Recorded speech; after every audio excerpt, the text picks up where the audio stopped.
Okay बच्चों, एक बार फिर आप सबका स्वागत है हमारी आज की एनडीए पाठशाला पीवाईक्यू बायनोमियल थ्योरम वाली क्लास में। प्यारे बच्चों, आज हम फिर मैंने ऑलरेडी अपनी पिछली वीडियो में बायनोमियल थ्योरम से रिलेटेड पीवाईक्यू 2019 और 20 के पीवाईक्यू डिस्कस किए थे।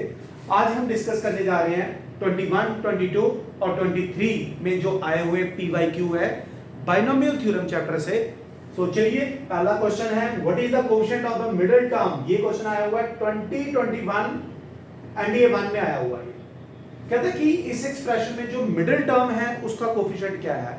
अगर हम इस एक्सप्रेशन को देखें तो ये एक्सप्रेशन बन रहा है 1 + 2x का होल स्क्वायर, ये बन रहा है बच्चों, और होल पावर कितनी आ गई, दैट्स 5।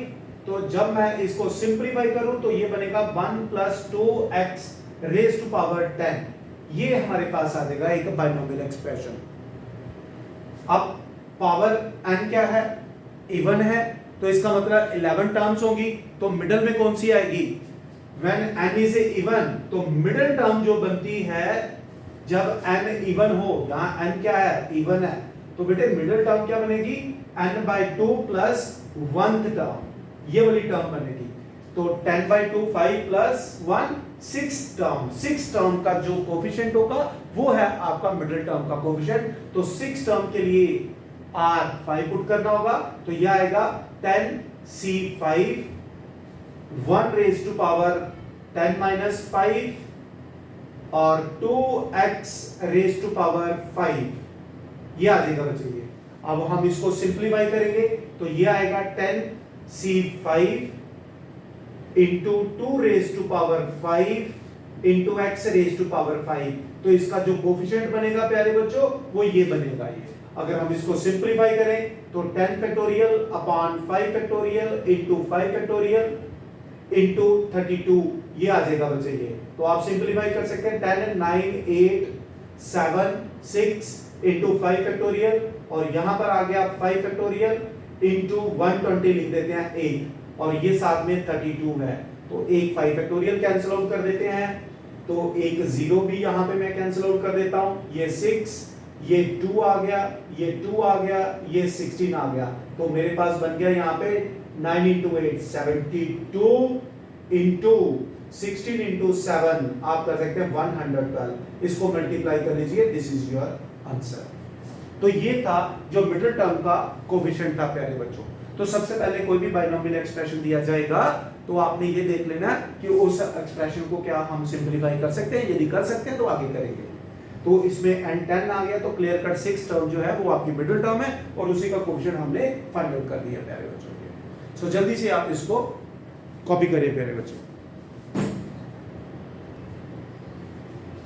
नेक्स्ट क्वेश्चन है what is the sum of first and the last binomial coefficient of the expression. ये जो एक्सप्रेशन दिया हुआ है इसमें जो फर्स्ट बायनोमियल कोएफिशिएंट है और लास्ट बायनोमियल कोएफिशिएंट है उसका सम क्या है। ये क्वेश्चन आया हुआ है 2021 में एनडीए 1 में। प्यारे बच्चों, कोई भी बायनोमियल, ये तो हिट एंड ट्रायल का क्वेश्चन हो गया, बायनोमियल कोएफिशिएंट फर्स्ट और लास्ट हमेशा सेम होता है, सीधी सी बात है।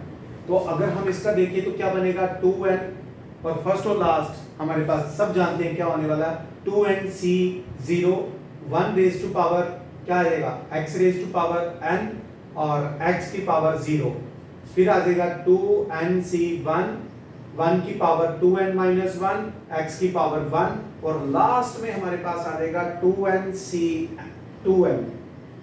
1 की पावर 0 और x की पावर 2n। तो first binomial coefficient nc0, n कुछ भी हो, इवन ऑड कुछ भी हो, वो 1 है, और लास्ट बायनोमियल कोएफिशिएंट भी बच्चों हमेशा 1 होता है। तो दोनों का सम 1 + 1 दिस इज इक्वल टू 2। ये बड़ा इजी सा क्वेश्चन था प्यारे बच्चों। तो थोड़ा सा वो पास्कल ट्रायंगल वाला कंसेप्ट जो मैंने आप लोगों के साथ शेयर किया हुआ वो अपने दिमाग में याद रखो बेटा। पास्कल ट्रायंगल बायनोमियल एक्सप्रेशंस के जो कोएफिशिएंट्स होते हैं फर्स्ट और लास्ट हमेशा 1 आ गए हैं प्यारे बच्चों। So your answer is 2 1 + 1।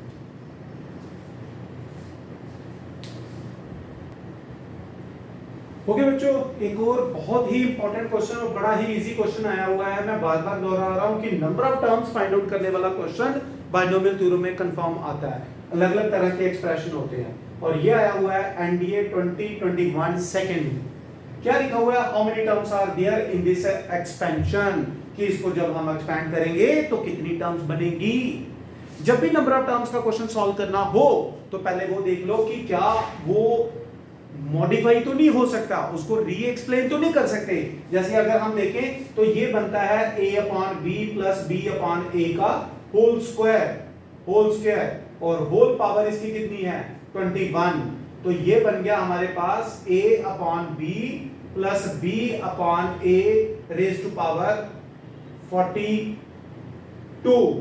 ये बन गया बच्चे। ये ऑब्वियसली है, बाइनोमियल एक्सप्रेशन है, नंबर ऑफ टर्म्स हमेशा क्या होती है बाइनोमियल में n+1, तो 43 आएगी टोटल नंबर ऑफ टर्म्स। ये है इसमें एक इजी सा क्वेश्चन।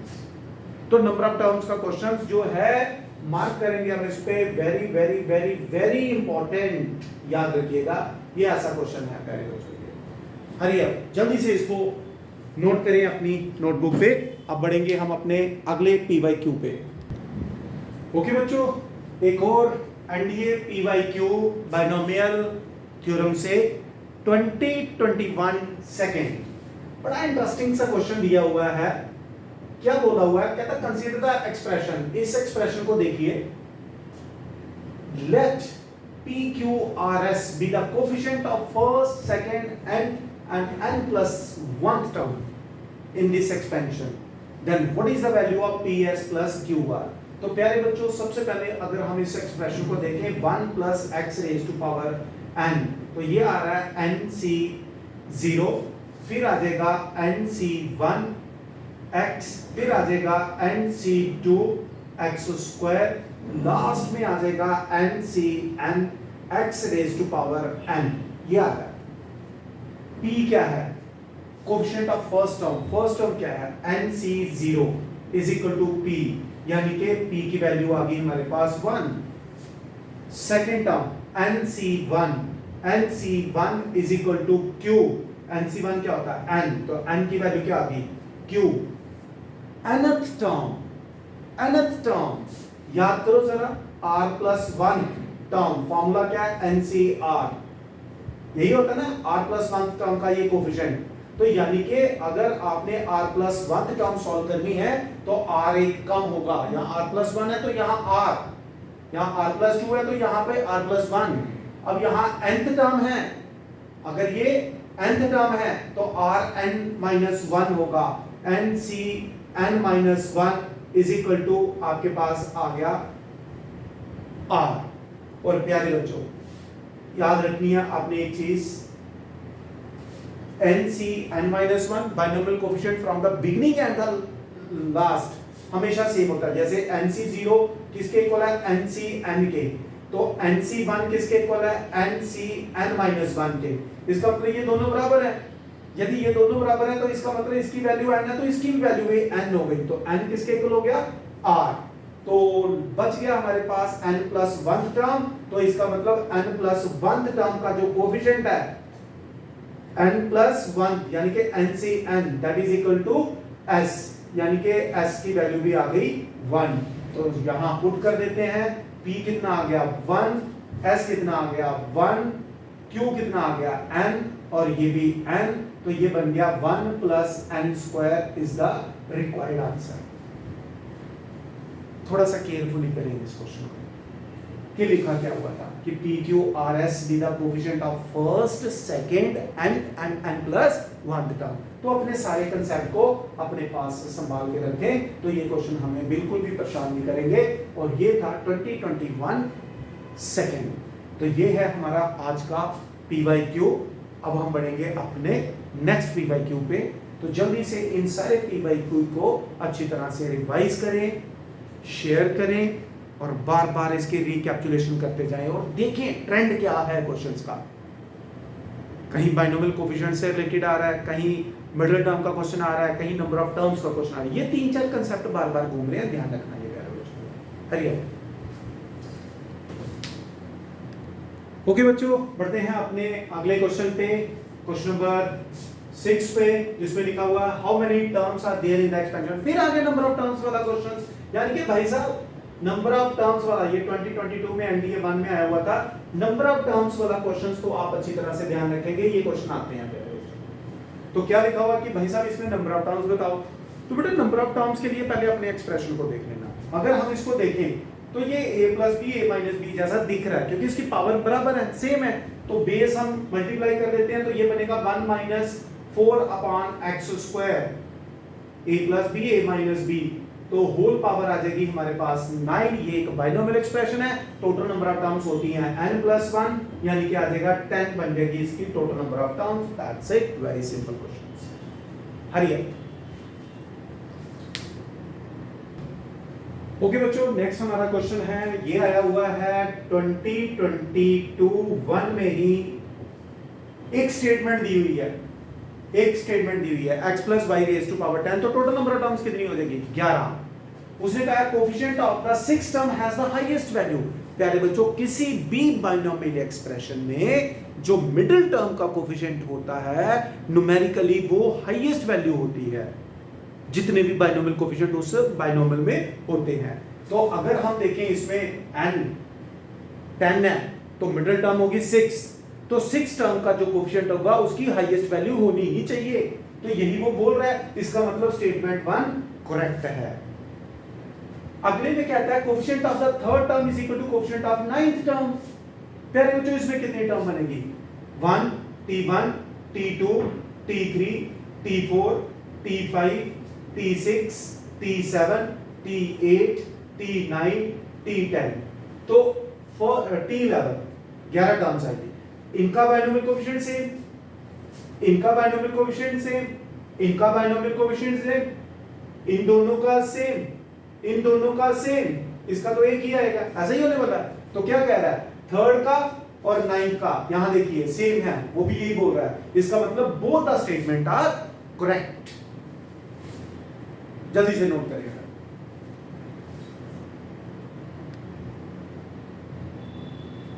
ओके बच्चों, अगला एक और PYQ 2022 1 में ही आया हुआ है। यार 3 से 4 क्वेश्चन निकल रहे हैं।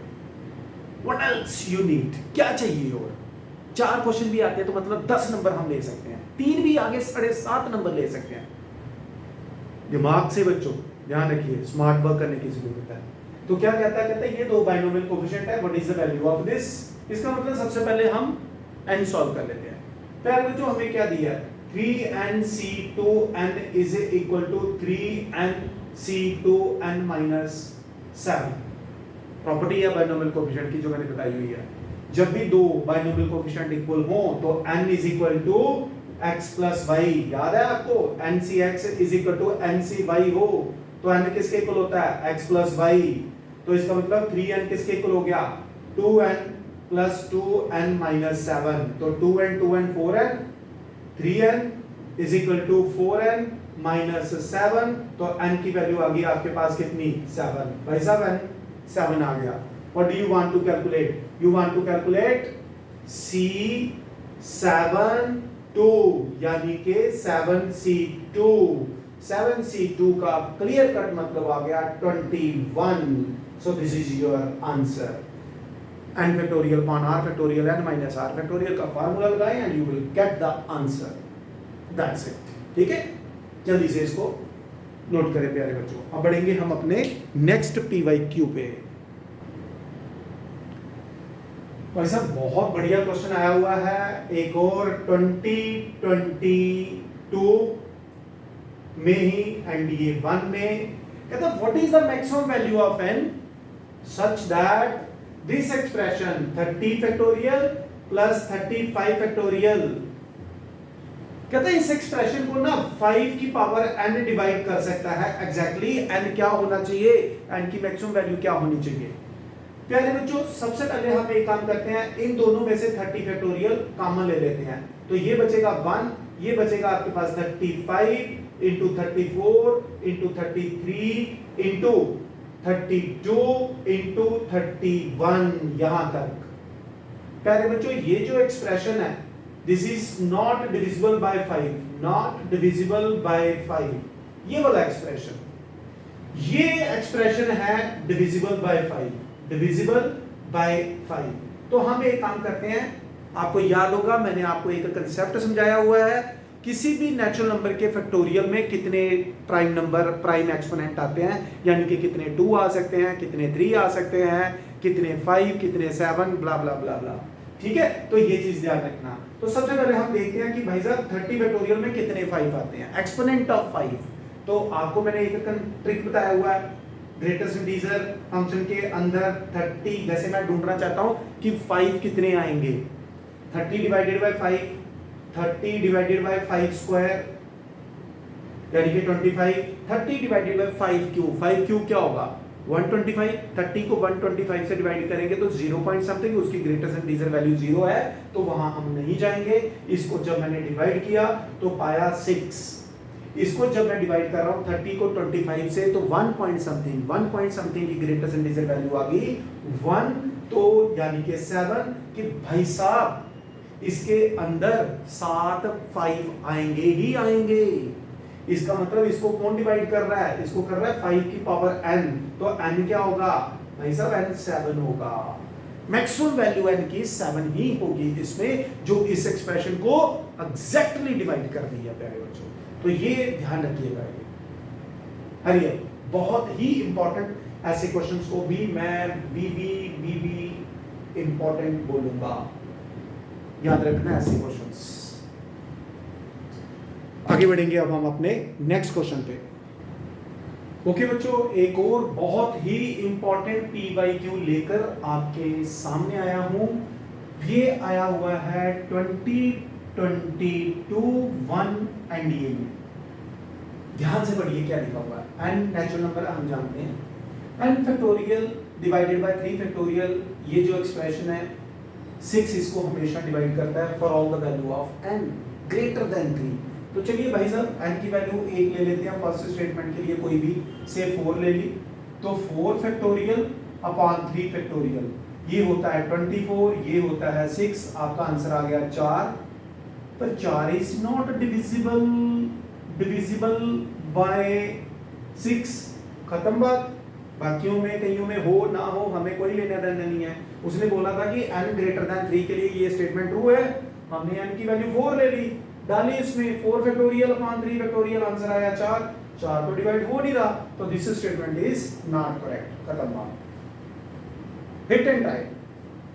सेकंड स्टेटमेंट ले लेते हैं n ग्रेटर देन 3, तो चलिए कोई ले लेते हैं सेकंड स्टेटमेंट के लिए, इस बार n ले लेते हैं 5 ले लेते हैं, डालो इसमें, क्या बना 5 फैक्टोरियल डिवाइडेड बाय 3 फैक्टोरियल, ठीक है 4 ही डाल देते तब भी नहीं था ये तो, ठीक है 5 factorial divided by 3 factorial plus 3, तो ये बन गया 120 divided by 6 plus 3, 20 plus 3 23 is not divisible by 7। ये स्टेटमेंट और ये स्टेटमेंट दोनों ही इनकरेक्ट है। ऐसे क्वेश्चन हिट एंड ट्रायल से कर दिया करो प्यारे बच्चों, आते हैं, आज का ट्रेंड बना हुआ है, ये याद रखना। फैक्टोरियल वाले क्वेश्चन अच्छे ढंग से प्रिपेयर करेंगे प्यारे बच्चों, ठीक है। जल्दी से इसको नोट करें, बढ़ेंगे हम अपने अगले क्वेश्चन पे। ओके बच्चों, अपना नेक्स्ट PYQ है, ये भी 2022 में ही आया हुआ है एनडीए 1 में। हमें क्या लिखा हुआ है इन the expansion, x plus 1 by x raised to power 2n, the coefficient of n plus 1th term from the end। जब ऐसा क्वेश्चन आ जाए ना फ्रॉम द एंड, दो तरीके होते हैं, एक तो कि भाई आप टर्म्स को इंटरचेंज कर दो, तो हम एक काम करते हैं, अगर मैं टर्म्स को इंटरचेंज कर दूं तो फर्क तो कोई नहीं पड़ेगा, लेकिन टर्म्स एक्सचेंज हो जाएगी, तो n plus 1th term from the beginning calculate कर देते हैं। तो जब आप n plus 1th term solve करेंगे तो आएगा 2n, r हमेशा एक कम, तो n plus 1 का r क्या आ गया n, तो ये आपका कोफिशिएंट बन गया। सिंपल सी बात है ये, या तो एक्सप्रेशंस उल्टे कर दीजिए या फिर rth term from the end is equal to n minus r plus 2th term from the beginning calculate कर दो, ये ज्यादा इजी है, टर्म्स एक्सचेंज कर दो, खत्म कहानी। तो ये था हमारा PYQ 2021 और 22 के एनडीए 1 एनडीए 2 में आए हुए PYQ, जो मैंने आप लोगों के साथ शेयर किए हैं प्यारे बच्चों। अपनी अगली वीडियो में एक और वीडियो लेके आऊंगा PYQ बाइनोमियल थ्योरम की ही, फिर उसको बाइंड अप करेंगे, फिर हम चलेंगे कॉम्प्लेक्स नंबर के PYQ के पास। एक एक करके प्यारे बच्चों मैं सारे चैप्टर जो एनडीए में बड़े मेन हैं, प्रोमिनेंट चैप्टर हैं, वो आप लोगों के साथ PYQ शेयर करूंगा प्यारे बच्चों। और मैं आपसे एक ही चीज कहना चाहूंगा कि मैक्सिमम से मैक्सिमम बच्चों के साथ इसको शेयर करें ताकि आपके दोस्त भी इस चीज का फायदा ले सके बच्चे। So thank you very much, God bless you all बच्चों, जय हिंद।